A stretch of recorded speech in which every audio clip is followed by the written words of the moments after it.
देश के एक प्रतिष्ठित आईएएस जो इस समय चीफ सेक्रेटरी हैं एक स्टेट के, उन्होंने मुझसे कहा कि स्वामी जी आप बहुत अच्छा काम कर रहे हैं, लेकिन आप बीमारियां क्यों आती हैं उस पर भी बताइए समाज को, क्योंकि आप जिस भाषा का इस्तेमाल करते हैं वो सबके समझ में हो सकता है नहीं आती हो, तो आप उसका सरलीकरण करो ताकि समाज के सामान्य लोगों को भी आपकी बात समझ आ सके।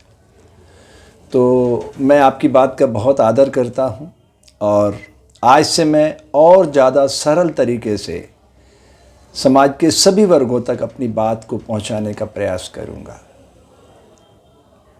तो आप सभी का हर्ष और आनंद की वाटिका में फिर से एक बार हार्दिक अभिनंदन है। जैसा कि एक वरिष्ठ आईएएस ने मुझे कहा, उसके हिसाब से मैं इस विचार को शिरोधार्य करता हूँ और मुझे भी लगता है कि मुझे और ज़्यादा सरल तरीके से समाज तक पहुँचना चाहिए। तो आज से हमारा ये अभिनव प्रयोग शुरू होता है। बहुत ही सरल तरीके से सरलीकरण करके बीमारियों पर हम बातचीत करेंगे, प्रयोग करेंगे, मतलब अध्ययन, अध्यापन और प्रयोग तीनों करेंगे। अध्ययन भी करेंगे, अध्यापन भी करेंगे और प्रयोग भी करेंगे। मेरा उद्देश्य यही है कि एक सरल तरल व्यक्ति इस धरती पर आए। ठीक है, तो ये अभिनव प्रयोग आज से हम शुरू करते हैं। देखिए, सारी बीमारियों के 3 कारण हैं। सबसे पहले तो हमें यह समझना चाहिए कि प्रकृति ने मुख में 32 दांत लगाए तो आहार के हर ग्रास को 32 बार चबाना चाहिए, क्योंकि अन्न का एक एक दाना सर्दी, गर्मी, बारिश इस सारी प्रक्रिया से गुजरते हुए हम तक पहुंचा, तो उसका हमें आदर करना है। ठीक है, और भोजन करते समय हमें कोई बातचीत, मोबाइल, टीवी, अखबार कुछ भी नहीं करना चाहिए। शांत चित्त होकर भोजन करना चाहिए। इससे समय भी कम लगेगा, ऊर्जा ज़्यादा मिलेगी और आप स्वस्थ भी होंगे। ठीक है, तो पहला, दांत का काम आंत को नहीं देना है। दूसरा, अपने शरीर के कुल वजन का 5% पानी पीना। यानी मेरा 60 किलो वजन है तो मेरी बॉडी की रिक्वायरमेंट 3 किलो है। किसी का 80 किलो है तो उसकी 4 किलो है। किसी का 100 किलो वजन है तो उसकी रिक्वायरमेंट बेसिक 5 किलो है। तो सुबह सुबह 1% पानी पीना, दिन भर में 4% पानी पीना। और हाँ, कभी भी आपको मल मूत्र को रोकना नहीं चाहिए शरीर में। जब भी शरीर उसको बाहर फेंकने के लिए तत्पर होता है, तुरंत त्वरित प्रभाव से आप वो काम करिए, उसको रोकिए मत, क्योंकि गंदगी आपके शरीर में गंदगी ही फैलाएगी। उसे जितना जल्दी हो सके विजातीय द्रव्य को बाहर फेंक देना चाहिए। मोटे तौर पर हम लोगों की यह समस्या है कि 2 समय खाना, 1 समय पखाना, नहीं 1 समय हम फ्रेश होने जाते हैं। ये भी गलत है। 3 घंटे में बोन मेरो एंजाइम्स उठा के कचरा वहाँ से हटा देती है ना, जो हम खाते हैं आहार। अब आहार से मतलब सिर्फ आहार भोजन नहीं है। जब हम भोजन कर रहे हैं उस समय प्राण कैसे चल रहा है, उस समय हमारे जहन में विचार क्या चल रहा है, ये सब भी आहार बनता है। ठीक है, तो इन सब पे हमें काम करना चाहिए। तीसरा, पॉजिटिव थॉट, मतलब अच्छा सोचना। देखिए, सबसे पहले अगर हम गुस्सा होते तो हमारे शरीर पे उसका रिएक्शन आता है, तो हमें अपना रिमोट अपने हाथ में रखना सीखना होता है। तो 3 बेसिक सूत्र समझ में आ गए। दांत का काम हाथ को नहीं देना, दोनों समय पेट साफ रखना, अच्छा सोचना। ठीक है, अब क्या खाना और क्या नहीं खाना, देखिए प्रकृति ने हर मौसम के हिसाब से चीज़ें बनाई है। अभी जैसे अब सर्दी धीरे धीरे विदा हो रही है और मौसम बदल रहा है, तो धीरे धीरे रसीले फल आ जाएंगे। सर्दी में सूखे फल होते हैं। ठीक है, तो हमारी बॉडी की रिक्वायरमेंट बढ़ जाती है। रस मतलब जल तत्व की। मूलतः ये 5 तत्व हैं: जल, पृथ्वी, आकाश, वायु, अग्नि। यही 3 गुणों में बंध के प्रकट होते हैं। और 3 गुण हैं सतोगुण, रजोगुण, तमोगुण। है ना, सत, रज और तम का खेल है। जो तत्व इसमें लीडरशिप कर रहा होता है, हमारा स्वभाव, हमारे विचार, हमारा व्यवहार वैसा होने लगता है। तो यहाँ आकर के हमें योग की धारा में प्रविष्ट होने का अवसर मिलता है। तो योग क्या है? देखिए, ये जो पंचमहाभूत है 3 गुण से बंधे हुए हैं, अनादि है। ये हमेशा यही रहने वाले। तो योग क्या है? योग का सरल सा अर्थ है जोड़ना। ठीक है। योग भारत की प्राचीन फिलॉसफी है। भारतीय विद्वानों की परंपरा में योग का सरल अर्थ है जोड़ना शरीर को प्राण से, प्राण को विचार से। शरीर एक यंत्र है, एक मशीन है। अब इसमें कोई खराबी आ गई, मान लो किसी भी हिस्से में आ गई, पैर से लेकर सिर तक सारे हिस्से डैमेज होते ही हैं, है ना। तो जिस हिस्से में वो खराबी आ गई है उसको रिपेयरिंग करने का पार्ट किस तरह से यूज करना है, ये योग हमें सिखाता है। तो आज से हम ये अभिनव प्रयोग शुरू करेंगे। मैं एकदम सरल शब्दों में कह सकता हूं कि योग कोई चिकित्सा विज्ञान नहीं है, ये प्रकृति की दिव्यता से जुड़ने की कला का नाम है। पहले तो आप ये समझिए, अगर मेरी उंगली कट जाए तो मुझे सर्जन के पास जाना ही पड़ेगा, कोई आसन प्राणायाम काम नहीं करेगा, ठीक है। तो योग चिकित्सा विज्ञान नहीं है, ये भ्रांत धारणा है। दूसरा, मैं ये कहना चाहता हूँ, योग इज 1 to 1। हर शरीर परमात्मा ने अलग तरीके से बनाया है, कोई रिपीटेशन नहीं है उसकी तरफ से। हर शरीर अलग तरह से, हर शरीर। तो हमें अपनी अपनी यात्रा खुद करना होती है। देखिए, हम लंबे समय से इस शरीर पे अनुसंधान कर रहे हैं, तो मैं इस निष्कर्ष पे पहुंचा हूं कि इस संसार में सिर्फ 2 जातियां हैं, male and female, that's all. तीसरी कोई जाति प्रकृति ने नहीं बनाई। हाँ, मानव सभ्यता के लिए सब बने, मंदिर, मस्जिद, गिरजा, गुरुद्वारे, हिंदू, मुस्लिम, सिख, ईसाई, जैन, बौद्ध, यहूदी, पारसी वगैरह वगैरह। लेकिन ये सब प्रकृति निर्मित नहीं है, मानव निर्मित है। तो मानव निर्मित है मतलब उसकी एक सीमा है, लेकिन प्रकृति असीमित है, अनादि है, ठीक है। तो अब हम यहाँ से यात्रा शुरू करते हैं। सबसे पहले हमें क्या करना चाहिए शरीर को स्वस्थ रखने के लिए? योग के माध्यम से मैं कहना चाहता हूँ। तो योग के माध्यम से सबसे पहले हमें शरीर को ठहराना सीखना चाहिए। सबसे इंपॉर्टेंट बात है ये। आप जहां भी बैठते हैं, जैसे भी बैठते हैं, जितना कमर को आप सीधा रखेंगे उतना आप पवित्रता से श्वास प्रश्वास ले भी सकेंगे, श्वास प्रश्वास छोड़ भी सकेंगे, यानी अवरोध उत्पन्न नहीं होगा। जैसे ये हाथ है, मान लीजिए ये उंगली है, मैंने टेढ़ी करी तो यहाँ रक्त संचार बाधित हुआ, लेकिन अगर ये सीधी है तो रक्त संचार बाधित नहीं होगा। और बाधा होती है तो इसका मतलब फिर वो रुकेगा तो फिर वो कुछ घटना करेगा ना। जैसे सागर है, सागर में आप एक कंकर फेंको तो वो उसकी रिएक्शन करेगा, उसकी क्षमता के हिसाब से तरंग बनाएगा। ऐसा नहीं हो सकता कि आपने कंकर फेंका और वहां कुछ ना हो। भले वो सारी नदियों के प्रचंड वेग को धारण कर रहा है, लेकिन आपके उस कंकर का भी सम्मान करेगा।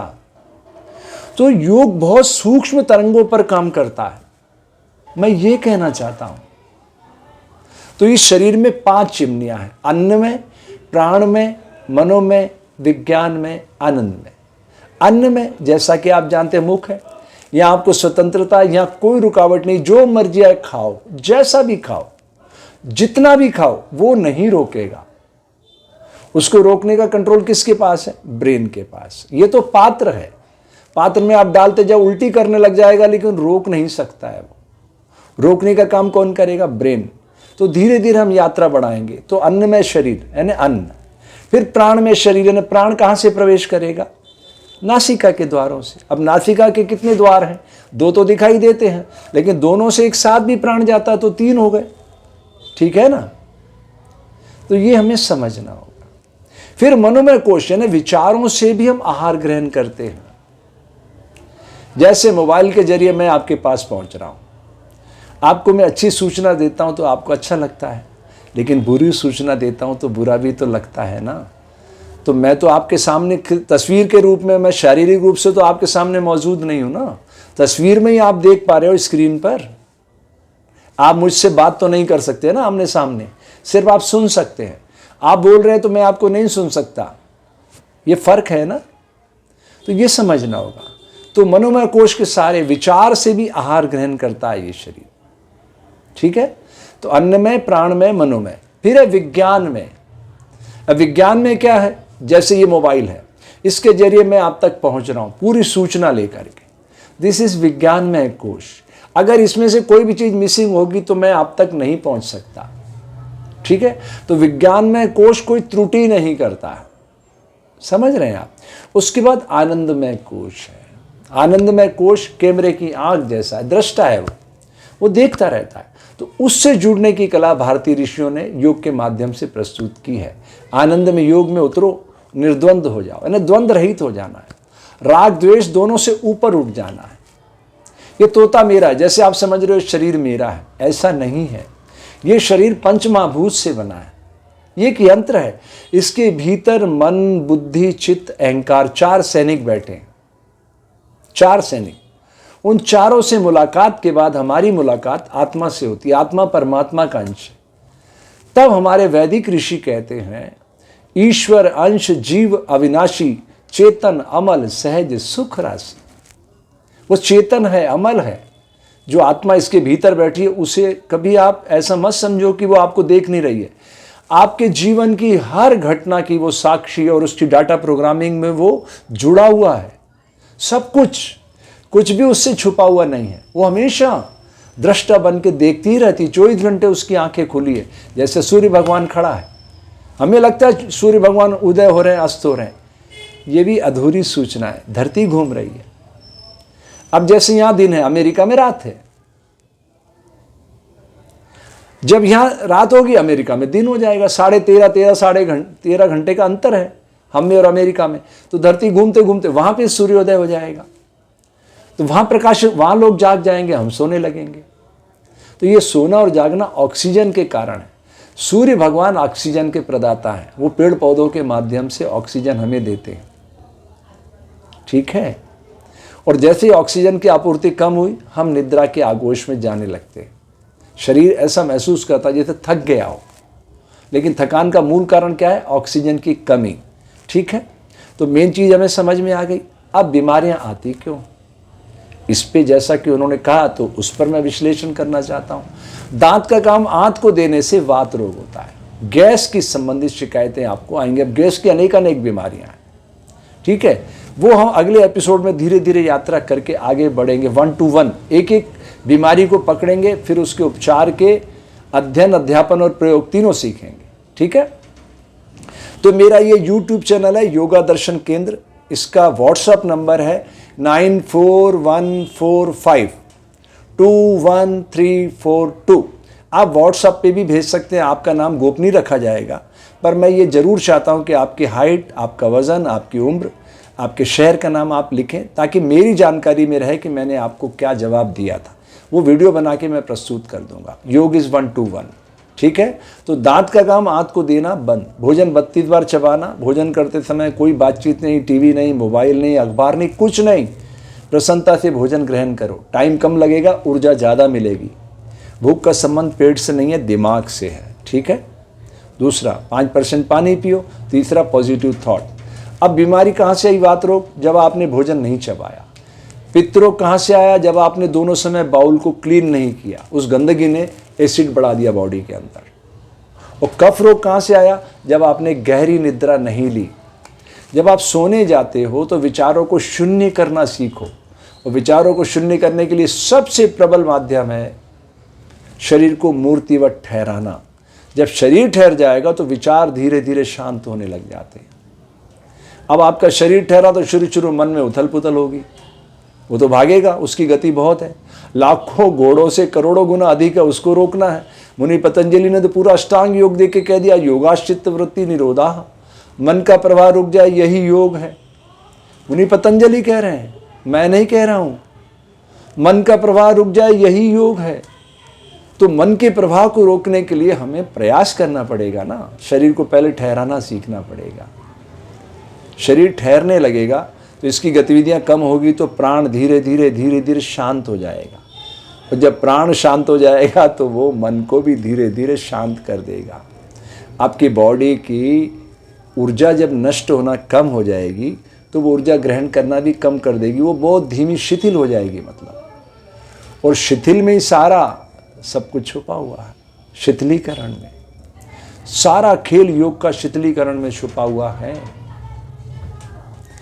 आप देखिए, ये मैं हाथ को पकड़ रहा हूं, किससे? आपको मुद्रा विज्ञान समझाता हूं। जल, पृथ्वी, आकाश, वायु, अग्नि। फिर से ध्यान से देखिए, जल, पृथ्वी, आकाश, वायु, अग्नि। अब यही जल क्यों है? तो आप देख लीजिए, ये 10 द्वारों को मिलाओ, सबसे पहले आगे कौन है? इस सौर मंडल में 72% जल है, सर्वाधिक मात्रा में, इसलिए सबसे आगे आके वही खड़ा हो गया। फिर पृथ्वी है, वही बीच का विस्तार।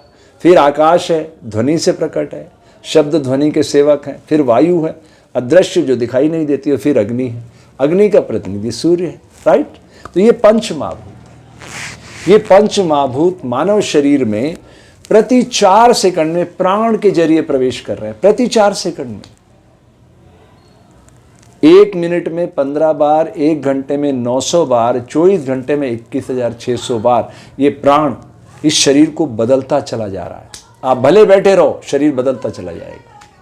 आप बच्चे थे, किशोर हुए, जवान हुए, फिर हमारी तरह बूढ़े हो गए, फिर एक दिन ये शरीर नष्ट हो जाएगा। ठीक है? तो ये प्राण ही इसको बदलता चला जा रहा है। तो इस प्राण के साथ हम कनेक्ट करेंगे। ठीक है? तो मोटे तौर पर सूत्र याद रखिए, 4 सेकंड में श्वास आता है, 1 मिनट में 15 बार, 1 घंटे में 900 बार, 24 घंटे में 21,600 बार। अब इसको हम डिवाइड करते हैं, 10 भाग हैं इसके, 10 मतलब 10 द्वार हैं। 2, 4, 6, 7, 2 नीचे है मल का मूत्र का, और 10वां द्वार अनंत रोमकूप, यानी आपके पैर से लेकर सिर तक छिद्र ही छिद्र है जिससे पसीना निकलता है। अगर होल नहीं होता तो क्या पसीना बाहर निकल सकता है? तो है ना, छोटे छोटे होल है, छोटे छोटे छिद्र हैं। उन छिद्रों को बांध के प्रकृति ने मानव शरीर को 90 डिग्री एंगल पर खड़ा कर दिया। अब 90 डिग्री पर स्थिर रूप से कौन खड़ा है? पेड़ खड़ा है।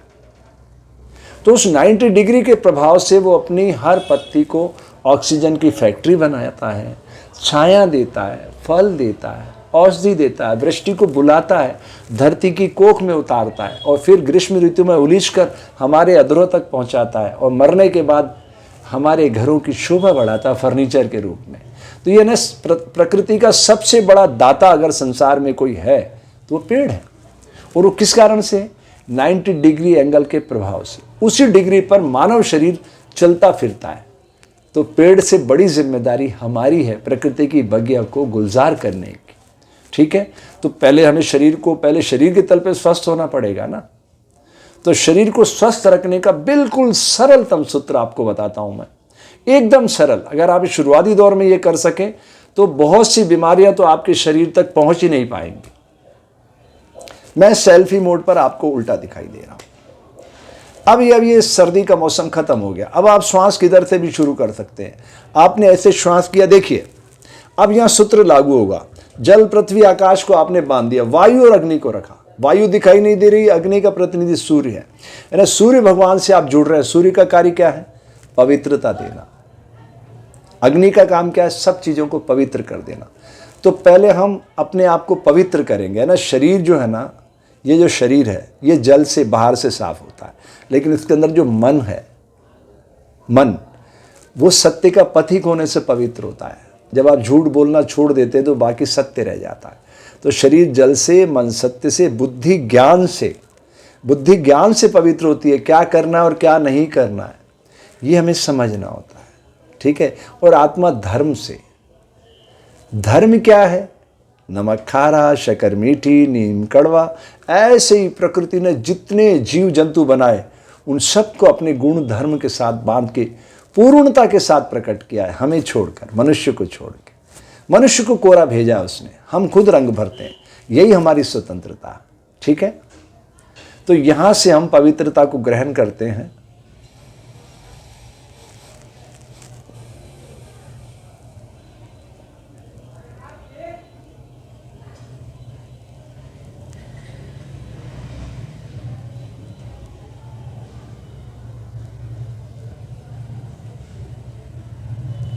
ये मैंने प्रतीकात्मक 3 बार श्वास लिया और 3 बार प्रश्वास छोड़ा।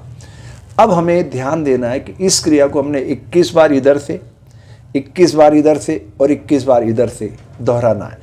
ऐसा समझिए, एक फ्रेम डिसाइड कर लेते हैं हम। 5 सेकंड श्वास लेना, 5 सेकंड छोड़ना। ठीक है? तो 21 बार इधर से, 21 बार इधर से और 21 बार इधर से लेंगे तो एक पूरा सेट हो जाएगा। अब आप चाहे तो 10 सेट, 15 सेट, 20 सेट, जितना आपका शरीर स्वीकार करे वहां से आप शुरू कर सकते हैं। लेकिन पूर्णांक कितना है? 108। लेकिन मैं ये नहीं कहता आज ही आप कर ले, लेकिन आपको धीरे धीरे अभ्यास में लाना ही चाहिए। चलिए यात्रा शुरू करते हैं।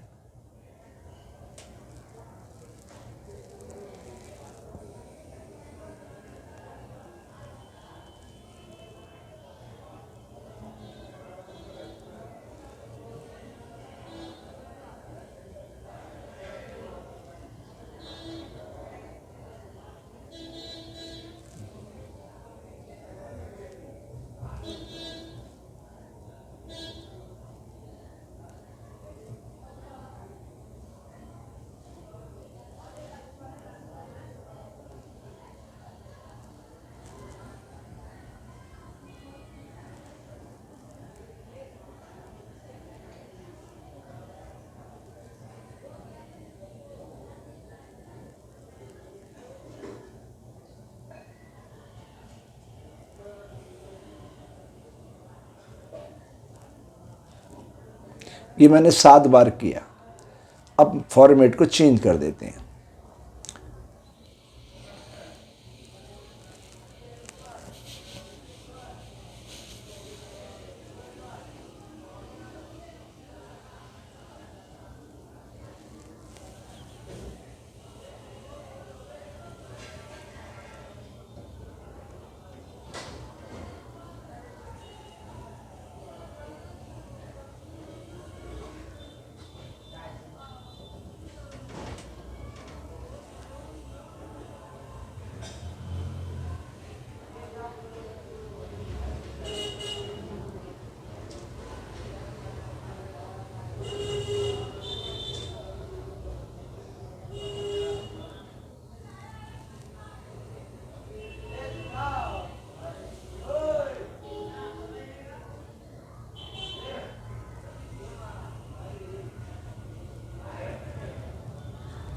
ये भी मैंने 7 बार किया। अब सुषुम्ना नाड़ी से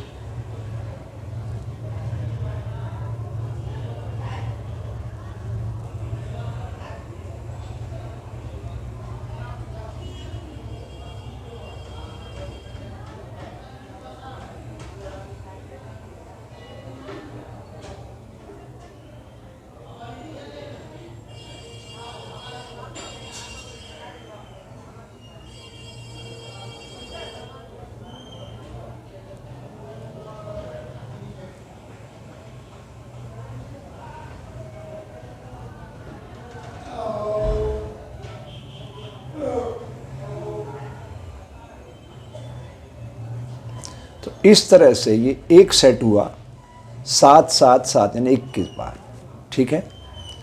अब अगर आपका शरीर स्वीकार करता है दूसरा सेट कर लो, या फिर धीरे धीरे अभ्यास बढ़ाओ। ठीक है। तो धीरे धीरे हम यात्रा को आगे बढ़ाएंगे प्रतिदिन। और मैं आप सभी से आशा करता हूँ कि आपकी जो प्रॉब्लम है आप मेरे इस चैनल पर लिखिए, लेकिन उसके साथ साथ कुछ बेसिक जानकारी भी दीजिए ताकि मैं अच्छे से अध्ययन करके और आपके लिए मैं वो वीडियो बनाकर समर्पित कर सकूं। ठीक है। आपके मंगल की कामना करता हूँ।